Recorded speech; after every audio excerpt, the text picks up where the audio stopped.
Hello and welcome back to the AFL Performance Podcast. Tips for strength and conditioning coaches. This is our monthly update, our last one for 2025. I'll be discussing professional development, why it's important, and my favorite ways to upskill myself with a busy schedule.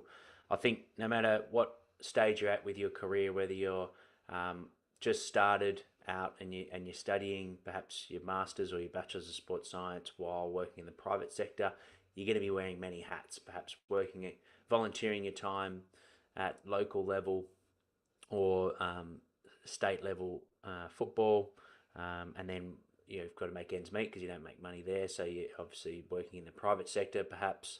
And then obviously you're studying. So there's multiple hats. So you're busy because you're getting stretched from all different positions, and you have to be. You're upskilling yourself. You're learning. You're new to the industry.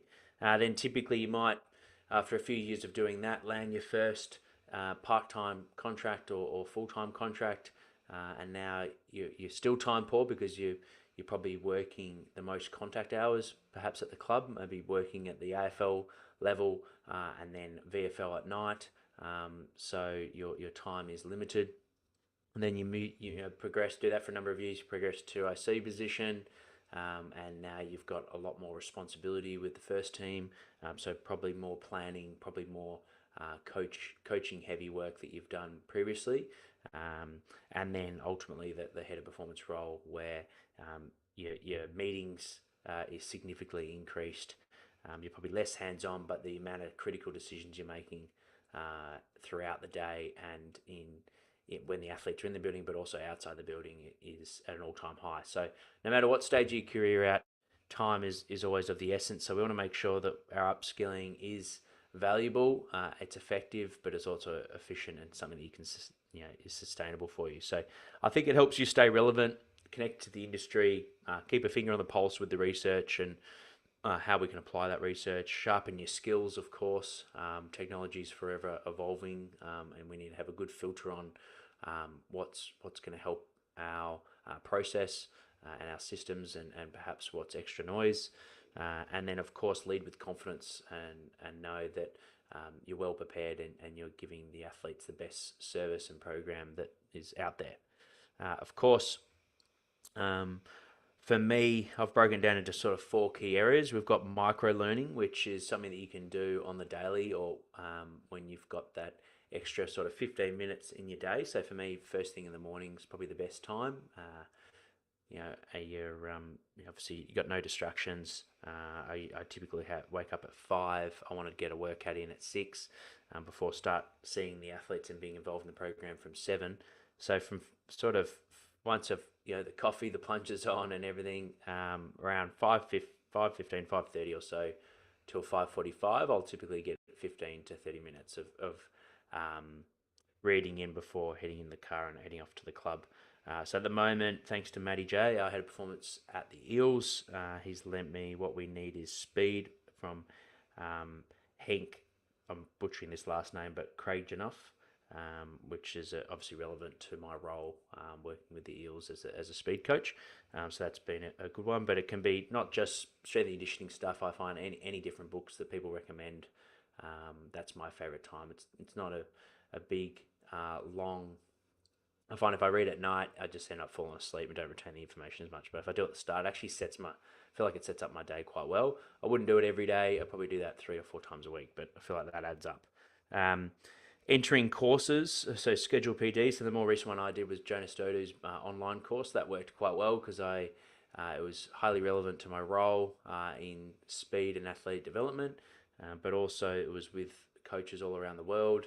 The catch ups and commitments were online, and then you watched and I've still got access to the modules now, so it's something that I can just chip away at even after completing the course. So great access to Jonas, live Zooms.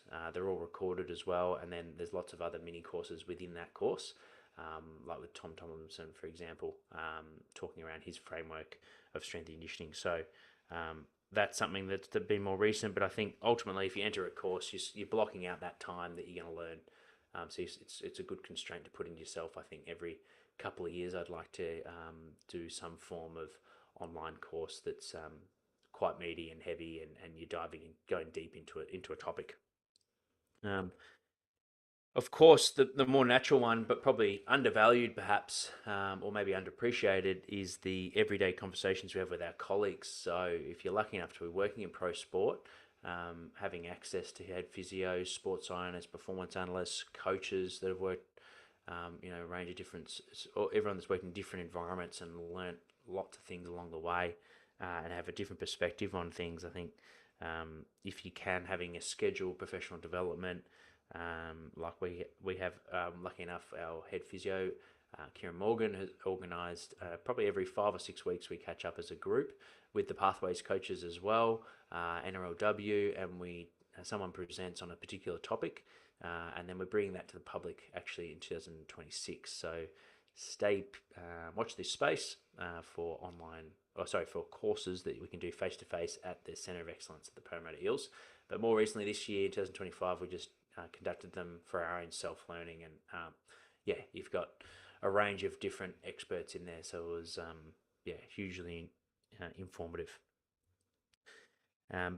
Then for the next one, having a clear development funnel, I think it's always best to get after one particular topic rather than going quite general on a few different ones. So go deep on one or two that are highly relevant to your current role, so you can filter and apply that. And ultimately, the things that we teach and share, what we learn, is where I certainly have retained the information the best.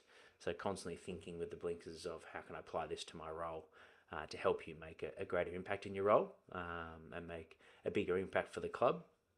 But also you're probably going to retain that information better and hold on to that more for the future, then rather than just learning and then not applying it. So making sure you've got a good filter. You're not just the yes man. You're saying no to certain things, and you're only selecting things that you are relevant to your role and that you can apply straight away. And that's it for this monthly episode. If you've got some guests in 2026 that you think, I'm just in that process now, I do it every end of year where I reach out to the guests for the creating the annual calendar. I would love to reach out to them. So if you could just email me at jack@preparelikeapro.com, or you can send them your email. They can get in my email. They can get in contact with me on social media as well. So I look to schedule some great guests. And typically we'll have a key topic. So if they're passionate about it and they've got a specialty, that would be a great fit. But thank you for all the listeners that tuned in to our podcast. If we ranked, I know there's 44 of you that we ranked apparently number one, looking at the Spotify analytics. So I'd love to see it. If you did rank number one, I'd love to give you a free year on our Academy Coaches membership, valued over $300. So if that's $450. So if that's something, if you rank in that top following for this year, please share it on your story or just send it to me as proof, and then we'll hook you up with a free Academy membership for 2026, where it's got heaps of presentations and spreadsheets and documents over the years that you can apply to your strength and conditioning with your athletes. Thanks again for everyone that tuned in this year. Looking forward to a bigger and better year in 2026. I've just invested in a professional camera, as those watching on YouTube can probably tell. So we're 5 years in the making now. Looking forward to the next 5. And thank you for everyone that supported us along the way. Cheers, guys.